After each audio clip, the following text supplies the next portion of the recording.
Hi friends, welcome back. E V കാറുകൾ പോകുന്നത് കണ്ടിട്ട് ഇലക്ട്രിക്കിലോട്ട് മാറിയാലോ എന്ന് ചിന്തിക്കുന്നവരുണ്ടാവും. എന്നാൽ കയ്യിലുള്ള ഐസ് എഞ്ചിൻ വെഹിക്കിൾ വിറ്റ് കഴിഞ്ഞാൽ അതിനത്ര എമൗണ്ട് ഒന്നും കിട്ടില്ല. എന്നാൽ ഉള്ള ക്യാഷ് വെച്ചിട്ട് ഇലക്ട്രിക്കിലോട്ട് മാറുകയാണെങ്കിൽ തന്നെ എൻട്രി ലെവലിൽ ഏത് വെഹിക്കിൾ എടുക്കും എന്ന് ചിന്തിച്ച് കൺഫ്യൂഷനിൽ നിൽക്കുന്നവരുണ്ടാവും. ഇലക്ട്രിക് കാറുകളിൽ വെച്ചിട്ട് ഏറ്റവും വില കുറവിൽ നിങ്ങൾ എടുക്കാൻ പ്ലാൻ ഇട്ടിട്ടുണ്ടെങ്കിൽ ആകെ മുമ്പിലുള്ള ഒരേ ഒരു വെഹിക്കിൾ MG കോമറ്റാണ്. ഒരുവിധം എല്ലാ ആൾക്കാർക്കൊക്കെ ആ വെഹിക്കിളിൻ്റെ സൈസ് കണ്ടിട്ട് ഇതൊരു കാറാണോ എന്ന് പോലും ചിന്തിച്ച് പോകുന്നവരുണ്ടാവും. 4 സീറ്റർ വെഹിക്കിൾ ആണെങ്കിലും ഒരുപാട് തരത്തിൽ നമ്മൾ കോംപ്രമൈസ് ചെയ്യേണ്ടി വരും. കാരണം അതിൻ്റെ ഫ്രണ്ടിൽ ആകെ 2 ഡോറുള്ളൂ. അപ്പോൾ അതിലൂടെ എൻട്രി ചെയ്തിട്ട് വേണം ബാക്ക് സൈഡിലോട്ടൊക്കെ ഇരിക്കാൻ. അതൊക്കെ ഡെയിലി ലൈഫിൽ പ്രാക്ടിക്കൽ ആണോ എന്ന് ചോദിച്ചു കഴിഞ്ഞാൽ നമ്മൾ യൂസ്ഡ് ആവുന്ന സമയത്ത് ഒരുപാട് പ്രാക്ടിക്കൽ പ്രോബ്ലംസ് ഉണ്ട്. എന്തിനു കൂടുതൽ പറയണം, നമ്മുടെ കയ്യിലുള്ള പഞ്ചീവിയുടെ ബാക്ക് സൈഡിലുള്ള ഡോറിൻ്റെ ഹാൻഡിൽ ബാർ ആ ഗ്ലാസിൻ്റെ സൈഡിലോട്ട് വന്നപ്പോഴേക്കും ആരെങ്കിലും ബാക്കിൽ കയറുന്ന സമയത്ത് ഇതിൻ്റെ ഹാൻഡിൽ എവിടെയെന്ന് ചോദിച്ചിട്ട് റെയിൻ ഷീൽഡിലൊക്കെ പോയിട്ട് പിടിച്ച് വലിച്ച് അതിൻ്റെ ആ റെയിൻ ഷീൽഡ് വരെ പൊട്ടിയിട്ടുണ്ട്. പിന്നെ നമ്മളെ അവർ പ്രാകും, എന്ത് വണ്ടിയാണ് ഇതെന്നൊക്കെ ചോദിച്ചിട്ട്. ഇതെല്ലാം മാറ്റി നിർത്തിയിട്ട് MG കോമറ്റ് നല്ലൊരു വെഹിക്കിളാണെന്ന് ചോദിച്ചു കഴിഞ്ഞാൽ കമ്പനി ആകെ ഇറക്കുന്നത് ഒരേ ഒരു ബാറ്ററി വേരിയൻറ്റിലാണ്. അതായത് 17 കിലോ വാട്ടിൻ്റെ ബാറ്ററി പാക്കോട് കൂടി. ബാറ്ററി വെച്ചിട്ട് നമുക്കിതിൻ്റെ റേഞ്ച് റേഷ്യോ നോക്കുന്ന സമയത്ത് കമ്പനി പറയുന്ന റേഞ്ച് വളരെ മുകളിലാണ്. 17 കിലോ വാട്ടിൻ്റെ ബാറ്ററി പാക്കോട് കൂടി വരുന്ന വണ്ടിക്ക് പറയുന്ന റേഞ്ച് 230 കിലോമീറ്ററൊക്കെയാണ് കമ്പനി വാഗ്ദാനം ചെയ്യുന്നത്.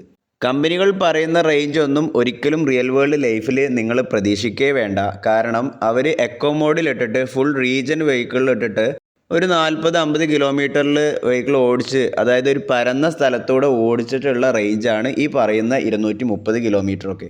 വണ്ടിയിലാണെങ്കിൽ ഫുൾ ലോഡ് ആൾക്കാരെ ഇരുത്തിയിട്ട്, അതായത് 4 പേര് ഇരുത്തിയിട്ട് ബാക്കിൽ ലഗേജ് വെക്കാനുള്ള സ്പേസിൽ അത്യാവശ്യം ലഗേജും നിറച്ചിട്ട് ഈ പറഞ്ഞ വെഹിക്കിൾ കൊണ്ടൊക്കെ നമ്മൾ മുന്നോട്ട് പോകുകയാണെന്നുണ്ടെങ്കിൽ, അതും ഫുൾ AC ഇട്ടിട്ട് റീജൻ ലെവലൊക്കെ ഒന്ന് കുറച്ചിട്ട് നമ്മൾ വണ്ടി ഓടിക്കുകയാണെന്നുണ്ടെങ്കിൽ ഈ പറയുന്ന റേഞ്ചൊന്നും കിട്ടില്ല.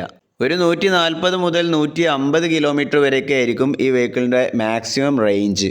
ഇതിലാണെങ്കിൽ എല്ലാ സമയത്തും ബാറ്ററി ഒരേ എഫിഷ്യൻസി കാണിച്ചോളണമെന്നില്ല കേട്ടോ. നമ്മൾ യൂസ് ചെയ്യും തോറും വർഷങ്ങൾ പോകും തോറും ഇതിൻ്റെ എഫിഷ്യൻസി കുറയുമല്ലോ.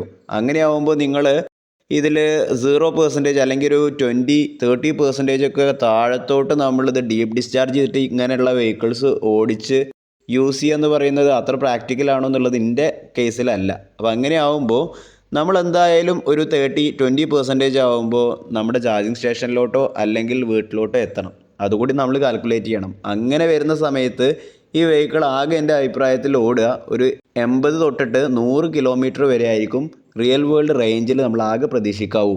ഞാൻ ഈ പറഞ്ഞ എല്ലാ കാര്യങ്ങളും വെച്ച് നിങ്ങൾ ചിന്തിക്കുന്ന സമയത്ത് ഇത്രയും കോംപ്ലിക്കേറ്റഡ് ആണോ ഇലക്ട്രിക് വെഹിക്കിൾ എന്ന് ചിന്തിച്ചു. ഇതെല്ലാ വെഹിക്കിളിലും ഉള്ളതാണ്. നമ്മുടെ ഐസ് എഞ്ചിൻ വെഹിക്കിൾ എടുത്തു കഴിഞ്ഞാലും കമ്പനി പറയുന്ന അത്ര ഒന്നും റേഞ്ചോ അല്ലെങ്കിൽ മൈലേജോ ഒന്നും ആ വെഹിക്കിളിലും കിട്ടുന്നില്ല. അത് നമ്മൾ പമ്പുകൾ അത്യാവശ്യം ഉണ്ടായതുകൊണ്ട് അറിയാണ്ട് പോകണമെന്ന് മാത്രം. ഇവിടെ EV ചാർജിങ് സ്റ്റേഷൻ്റെ കുറവ് മാത്രമാണ് നമ്മുടെ പ്രോബ്ലം. അത് ഭാവിയിൽ കൂടി വരികയാണെന്നുണ്ടെങ്കിൽ ഈ പ്രോബ്ലംസൊക്കെ ഒരുവിധം നമുക്ക് സോൾവ് ചെയ്തിട്ട് EVയിൽ തന്നെ മുന്നോട്ട് പോകുന്നതിന് ഒരു കുഴപ്പമില്ല, റേഞ്ച് കുറഞ്ഞ വെഹിക്കിൾ കൊണ്ട് കേട്ടോ. അപ്പോൾ ചുരുക്കത്തിൽ പറഞ്ഞു കഴിഞ്ഞാൽ MG കോമറ്റ് നല്ല വണ്ടിയാണ്. ടൗൺ യൂസിന്, നമ്മളെ ടൗൺ ടു ടൗൺ യൂസിനൊക്കെ അടിപൊളി വണ്ടിയാണ് MG കോമറ്റ്. പക്ഷേ ഒരു ഫാമിലി കാറാണെന്ന് ചോദിച്ചു കഴിഞ്ഞാൽ ഞാൻ പറയും അല്ല. അതിലൊരുപാട് കോംപ്രമൈസ് നിങ്ങൾ ചെയ്യേണ്ടി വരും. എന്നാൽ നിങ്ങൾക്ക് പരിഗണിക്കാവുന്ന മറ്റൊരു കാറാണ് ടാറ്റ ടിയാഗോ എന്ന് പറയുന്ന EV വെഹിക്കിൾ. അതിൻ്റെ കേസിലാണെന്നുണ്ടെങ്കിൽ അതൊരു ഫാമിലി കാറാണ്, 4 ഡോർ വെഹിക്കിളാണ്. നമ്മുടെ സാധാരണ മറ്റുള്ള ഐസ് എഞ്ചിൻ കാറുകൾ എങ്ങനെയാണോ അതുപോലുള്ളൊരു വെഹിക്കിളാണ്. അത്ര ചിന്തിച്ചാൽ മതി. MGയുടെ പോലെയല്ല, കമ്പനി 2 ബാറ്ററി വേരിയൻസിലാണ് ഈ വെഹിക്കിൾ ഇറക്കുന്നത്. 19 കിലോ വാട്ടിൻ്റെ ഒരു ബാറ്ററി പാക്കിൽ വരുന്ന വെഹിക്കിളുണ്ട്. എന്നാൽ 24 കിലോ വാട്ടിൻ്റെ മറ്റൊരു വലിയ ബാറ്ററി പാക്കോട് കൂടിയുള്ള വേറൊരു വെഹിക്കിളും ടാറ്റ ടിയാഗോയിൽ ഇറങ്ങുന്നുണ്ട്. പ്രൈസാണ് നിങ്ങളെ പ്രോബ്ലം എന്നുണ്ടെങ്കിൽ ഇതിൻ്റെ ബേസ് വേരിയൻ്റ് ആയിട്ടുള്ള MR വേരിയൻറ്റ് മാത്രം നോക്കുക. MR വേരിയൻറ്റിൽ 19 കിലോ വാട്ടിൻ്റെ ബാറ്ററി പാക്കാണ് വരുന്നത്. അതിലും നിങ്ങൾ റേഞ്ച് പ്രതീക്ഷിക്കേണ്ടത് നമ്മുടെ MG കോമറ്റിന് എത്ര കിട്ടുന്നുണ്ടോ ഏകദേശം ആ റേഞ്ചൊക്കെ മാത്രം പ്രതീക്ഷിച്ചിട്ട് വെഹിക്കിൾ എടുത്താൽ മതി. ഒരു 150-160 കിലോമീറ്ററൊക്കെ തന്നെ ഉള്ളൂ ടിയാഗോയുടെ MR വേരിയൻ്റ് ആയിട്ടുള്ള ബേസ് വേരിയൻറ്റ് നിങ്ങൾ പ്രതീക്ഷിക്കേണ്ടതുള്ളൂ. എന്നാൽ ടാറ്റ ടിയാഗോയുടെ LR വേരിയൻ്റ് എടുത്താൽ എങ്ങനെ ഉണ്ടാവും എന്നുള്ള ചിന്തിക്കുന്നവരോട് പറയാനുള്ളത് 24 കിലോ വാട്ടിൻ്റെ ബാറ്ററി പാക്കോട് കൂടിയാണ് ആ വെഹിക്കിൾ വരുന്നത്. ഏകദേശം ഓൺ റോഡ് അതിൻ്റെ ബേസ് വേരിയൻറ്റിന് തന്നെ 11 ലക്ഷം രൂപ വരുന്നുണ്ട്. അതിൻ്റെ ഫുൾ ഓപ്ഷൻ വേരിയൻറ്റ് വരുമ്പോൾ 12 ലക്ഷം രൂപക്കാണ് നിങ്ങൾക്ക് കിട്ടുന്നത്. ഞാൻ പറയുമ്പോൾ ആ വേരിയൻറ്റിലോട്ട് പോകാതിരിക്കുകയാണ് നിങ്ങൾക്ക് ബെസ്റ്റ്. അതെടുക്കുന്നതിൽ നല്ലത് എന്നാൽ ടാറ്റയുടെ പഞ്ച് EVയുടെ MR വേരിയൻറ്റ് അതിൻ്റെ ബേസ് വേരിയൻറ്റ് എടുക്കുകയാണ് ഏറ്റവും ബെസ്റ്റ്. 11 ലക്ഷം രൂപയ്ക്ക് വണ്ടിയുടെ പ്ലാറ്റ്ഫോം തന്നെ മാറും. അത്യാവശ്യം സൈസും കാര്യങ്ങളൊക്കെ മാറും. വണ്ടിയുടെ വീൽ സൈസ് മാറി, ഹൈറ്റ് കൂടി, ഒരു SUV ടൈപ്പ് വെഹിക്കിളായി മാറി. നമ്മുടെ നാട്ടിലുള്ള റോഡിൻ്റെ കണ്ടീഷൻസൊക്കെ നമുക്ക് കൂടുതലായിട്ട് പറയേണ്ട ആവശ്യമില്ലല്ലോ. റോഡവിട മക്കളെ, വഴിയവിട മക്കളെ, റോഡില്ല വഴിയില്ല കുഴിയാണ് മക്കളെ, നായിൻ്റെ മക്കളെ. അതിലൊക്കെ ഏറ്റവും ബെസ്റ്റ് കുറച്ചുകൂടി ഹൈറ്റും വെയിറ്റുള്ള വണ്ടി തന്നെയല്ലേ നല്ലത്. അതിന് ഏറ്റവും ബെസ്റ്റ് ടാറ്റയുടെ പഞ്ച് EV ആണ്. അപ്പോൾ ടാറ്റയുടെ പഞ്ച് EVയുടെ base variant MR variant smart എന്ന് പറയുന്ന വേരിയൻറ്റ് സ്റ്റാർട്ട് ചെയ്യുന്ന വില ഓൺ റോഡ് ഏകദേശം 11 ലക്ഷം രൂപയ്ക്ക് നിങ്ങൾക്ക് കിട്ടുന്നതാണ്. അതിലും അത്യാവശ്യം കുഴപ്പമില്ലാത്ത ഫീച്ചേഴ്സ് ഉണ്ട്. ഇനി കുറച്ച് ഫീച്ചേഴ്സ് കുറവാണെന്നുണ്ടെങ്കിൽ അത് കമ്പനിയിൽ നിന്നോ അല്ലെങ്കിൽ പുറത്തുനിന്നോ ആഡ് ചെയ്താൽ പോരെ. അതായത് ടാറ്റ പഞ്ച് EV MRൻ്റെ ബേസ് വേരിയൻറ്റ് നിങ്ങൾ എടുക്കുകയാണെന്നുണ്ടെങ്കിൽ 11 ലക്ഷം രൂപക്ക് കിട്ടുന്നത് 25 കിലോ വാട്ടിൻ്റെ ബാറ്ററി പാക്കോട് കൂടിയിട്ടുള്ള വെഹിക്കിളാണ്.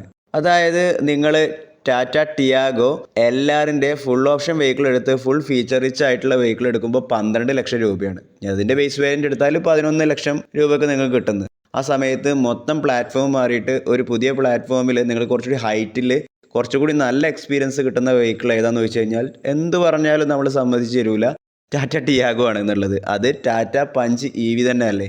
ടാറ്റ പഞ്ച് EVയുടെ MR വേരിയൻറ്റ് ബേസ് വേരിയൻറ്റ് നിങ്ങൾ എടുത്തോളൂ. അതാകുമ്പോൾ 25 കിലോ വാട്ടിൻ്റെ ബാറ്ററി പാക്കിൽ എങ്ങനെ പോയാലും റേഞ്ച് നിങ്ങൾക്ക് കിട്ടുക. Tata Tiago EV LR variant ആണെങ്കിലും Tata Punch EV MR variant ആണെങ്കിലും ഒരു 170 kilometre 180 kilometre real world range നിങ്ങൾക്ക് എന്തായാലും കിട്ടും. അതായത് നിങ്ങളുടെ കയ്യിലുള്ള ഐസ് എഞ്ചിൻ വെഹിക്കിൾ എക്സ്ചേഞ്ച് ചെയ്തിട്ട് കൂടുതൽ ക്യാഷ് കൂട്ടാതെ നിങ്ങൾക്ക് ഒരു ഇലക്ട്രിക് വെഹിക്കിളിലോട്ട് മാറണം എന്നുണ്ടെങ്കിൽ, അതൊരു ഫാമിലി കാർ എടുക്കണം എന്നുള്ള പ്ലാനോട് കൂടെയാണെന്നുണ്ടെങ്കിൽ ബെസ്റ്റ് നിങ്ങൾക്ക് ടാറ്റ ടിയാഗോയുടെ MR വേരിയൻ്റ് എടുക്കുക എന്നുള്ളതാണ്. അതിനാണെങ്കിലും ഒരു 140 to 150 കിലോമീറ്റർ റേഞ്ച് കിട്ടും. ഭാവിയിൽ ഇലക്ട്രിക് ചാർജിങ് സ്റ്റേഷൻസ് കൂടുകയല്ലേ, അപ്പോൾ നിങ്ങൾക്ക് ഈ റേഞ്ച് ആങ്സൈറ്റി ഒക്കെ ഒന്ന് പോകും എന്നുള്ളത് ഉറപ്പ് തന്നെയാണ്. പിന്നെ അതൊന്ന് യൂസ്ഡായി വരാനുണ്ട്. അത് യൂസ്ഡായി വരുമ്പോൾ നിങ്ങൾക്ക് ഈ റേഞ്ച് ആങ്സൈറ്റി അങ്ങനത്തെ പ്രോബ്ലംസ് ഒന്നും ഉണ്ടാവില്ല എന്നാണ് ഞാൻ വിശ്വസിക്കുന്നത്. നമ്മളൊരു ഡ്രൈവിംഗ് സ്റ്റൈൽ, നമ്മുടെ ഒരു പാറ്റേണിലോട്ട് ഇത് മാറിക്കിട്ടാൻ കുറച്ച് ടൈം എടുക്കും, ഏകദേശം ഒരു വർഷത്തോളം. അത് കഴിഞ്ഞ് കഴിഞ്ഞാൽ നിങ്ങൾക്കൊരു കുഴപ്പമില്ല. ഈ 150 കിലോമീറ്റർ റേഞ്ച് ആണെങ്കിലും നിങ്ങൾ അതിൽ യൂസ്ഡായി മാറും. ഓക്കെ, ഇനി കുറച്ചുകൂടി ക്യാഷ് കൂട്ടാണ്ട് കുറച്ചുകൂടി റേഞ്ച് കൂടുതലുള്ള വെഹിക്കിൾ എടുക്കണം എന്നുള്ള പ്ലാൻ ഉണ്ടെങ്കിൽ നിങ്ങൾ നേരെ വിട്ടോളൂ ടാറ്റയുടെ പഞ്ച് EVയുടെ MR വേരിയൻറ്റിലോട്ട്, അതിൻ്റെ ബേസ് വേരിയൻറ്റിലോട്ട്. അതാകുമ്പോൾ 25 കിലോ വാട്ടിൻ്റെ ബാറ്ററി പാക്ക് കിട്ടും ചെയ്യും. നിങ്ങൾക്ക് ഏകദേശം ഒരു 180-200 കിലോമീറ്റർ തന്നെ നമുക്ക് റൗണ്ട് ചെയ്ത് പറയാം റേഞ്ച് കിട്ടും എന്നുള്ളത്. ഓക്കെ, അപ്പോൾ ആ വെഹിക്കിളിലോട്ട് പോയിക്കോളൂ. അങ്ങനെ പോയാലും നിങ്ങൾക്കൊരു 11 ലക്ഷം രൂപക്ക് ഇലക്ട്രിക് വെഹിക്കിളിൻ്റെ സെഗ്മെൻറ്റിലോട്ട് മാറാൻ കഴിയും. എൻ്റെ കയ്യിലുള്ളത് ടാറ്റ പഞ്ച് EVയുടെ LR വേരിയൻ്റ് ആണ്, അഡ്വഞ്ചർ എന്ന് പറയുന്ന വേരിയൻറ്റ്. അതായത് ബാറ്ററി പാക്ക് വരുന്നത് 35 കിലോ വാട്ടിൻ്റെ ബാറ്ററി പാക്കാണ്. കമ്പനി പറയുന്ന റേഞ്ച് 421 കിലോമീറ്റർ ആണെങ്കിലും റിയൽ വേൾഡ് റേഞ്ചിൽ എനിക്ക് കിട്ടുന്നത് ഏകദേശം 300-320 കിലോമീറ്റർ വരെ ഈ വെഹിക്കിൾ കിട്ടും എന്നുള്ളത് എനിക്ക് മനസ്സിലായിട്ടുണ്ട് ഓടിച്ച സമയത്ത്. പക്ഷേ അത്ര ഒന്ന് റിസ്ക് എടുത്തിട്ട് ഈ 320 പോയിട്ട് 300 കിലോമീറ്റർ വരെ നമ്മൾ ഓടില്ല.